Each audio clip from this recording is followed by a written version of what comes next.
एनकट लोकसभा चुनाव से पहले समाजवादी पार्टी के मुखिया अखिलेश यादव ने आज पार्टी का मैनिफेस्टो जारी किया है। सपा के मैनिफेस्टो पर डिप्टी सीएम ब्रजेश पाठक ने जमकर निशाना साधा। ब्रजेश पाठक ने कहा कि विपक्षी के पास नीति और एजेंडा नहीं है। विपक्षी पार्टियों के कार्यकाल को जनता भूली नहीं है, यही वजह है कि वह जनता के बीच में आने से कतरा रही है। उन्होंने कहा, सपा मुखिया अखिलेश यादव ने विजन डॉक्यूमेंट जारी किया है। जब अखिलेश यादव विजन डॉक्यूमेंट कर रहे थे तो उनके दोनों महासचिव नदारद थे। शिवपाल यादव भी समाजवादी पार्टी के महासचिव है, वह भी मंच पर नहीं थे। इससे ये साफ होता है कि समाजवादी पार्टी का कोई असल विजन नहीं है। वियोग समाजवादी पार्टी के मैनिफेस्टो पर निशाना साधते हुए ब्रजेश पाठक ने कहा, समाजवादी पार्टी की दृष्टि सिर्फ अपने परिवार की उन्नति तक सीमित है। समाजवादी पार्टी के विजन डॉक्यूमेंट में लिखे वादे उनकी सोच से मेल नहीं खाते। अखिलेश यादव खुद चुनाव नहीं लड़ रहे क्योंकि वह जानते हैं हार जाएंगे। यही हाल उनकी पार्टी के सभी बड़े नेताओं का है। शिवपाल यादव ने खुद की जगह अपने बेटे आदित्य यादव को आगे कर दिया है। समाजवादी पार्टी की सरकार में माफिया राज और गुंडा राज की वापसी ही उनका वादा है। पीडीए मतलब परिवार डेवलपमेंट अथॉरिटी है। समाजवादी पार्टी जब सत्ता में रही है, सिर्फ अपने परिवार को इन्होंने आगे बढ़ने का काम किया है। उन्होंने कहा, हर संवैधानिक पद पर अखिलेश यादव के परिवार के लोग उनकी सरकार के दौरान काबिज रहे हैं। समाजवादी पार्टी की इसी करनी की वजह से जनता ने भाजपा को मौका दिया और अब जनता का विश्वास हमारे साथ है। सपा सरकार में वन जिला वन माफिया कल्चर था। यूपी में महिलाएं सपा सरकार के दौरान अपने घरों से निकलने में कतराती थी।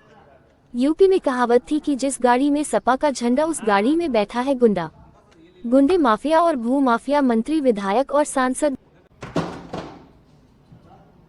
ये क्या कारण है, इस समय पर मीडिया अपना विश्लेषण करेंगे, लेकिन दोनों राष्ट्रीय महासचिव मंच पर न थे। एक बड़े चाचा, छोटे चाचा, दोनों लोग अनुपस्थित थे। और सबसे बड़ी बात थी कि जिस विजन डॉक्यूमेंट को वो पढ़ रहे थे, समाजवादी पार्टी का कोई विजन ही नहीं है। वो जनता के लिए विजन क्या देखेंगे? उनकी दृष्टि और दृष्टिकोण केवल परिवार की उन्नति और प्रगति तक ही सीमित है। इंडियन परिवार लीग की सबसे ज्यादा मैच हार चुकी टीम के मुखिया द्वारा जारी विजन डॉक्यूमेंट पर लिखी बातें किसी भी सूरत में सपा की नीतियों से मेल नहीं खाती हैं। समाजवादी पार्टी के मुखिया अपनी करारी हार के डर से मैदान से बाहर हैं। वो चुनाव नहीं लड़ रहे हैं। इनके खुद चचा जान भी चुनाव नहीं लड़ रहे हैं। छोटे चाचा को जिनको टिकट दिया था, वो भी अपने आप चुनाव से बाहर हो गए। उन्होंने अपने पुत्र को टिकट थमा दिया है। ये जनता से धोखे का विजन है, जिसमें माफिया राज, गुंडा राज की वापसी ही प्रमुख है। आप सभी पत्रकार मित्रों का हृदय से स्वागत करता हूं, अभिनंदन करता हूं और आभार प्रकट करता हूं। लोकतंत्र का महापर्व चल रहा है। भारत के चुनाव की चर्चा पूरी दुनिया में हो रही है। लोकतंत्र के सबसे बड़े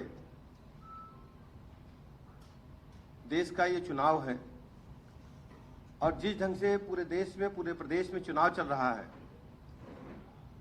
हम कह सकते हैं कि भारतीय जनता पार्टी की, माननीय मोदी जी की लहर चल रही है। विपक्ष पूरी तरह से फेल है। विपक्ष के पास कोई नीति और एजेंडा नहीं है। विपक्ष जब जब सत्ता में रहा है, उस समय के कार्यकाल की गतिविधियों को जनता भूली नहीं है।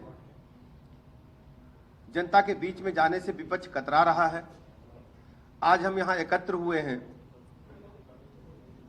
समाजवादी पार्टी के मुखिया ने, अखिलेश यादव जी ने जो विजन डॉक्यूमेंट जारी किया है, उस संबंध में हम कुछ तथ्य आपके समक्ष रखना चाहेंगे। सबसे बड़ी बात थी, जब विजन डॉक्यूमेंट वो पढ़ रहे थे समाजवादी पार्टी का, तो डायस पर हमने देखा उनके दोनों राष्ट्रीय महासचिव, जो उनके चाचा भी हैं, दोनों राष्ट्रीय महासचिव नदारद थे।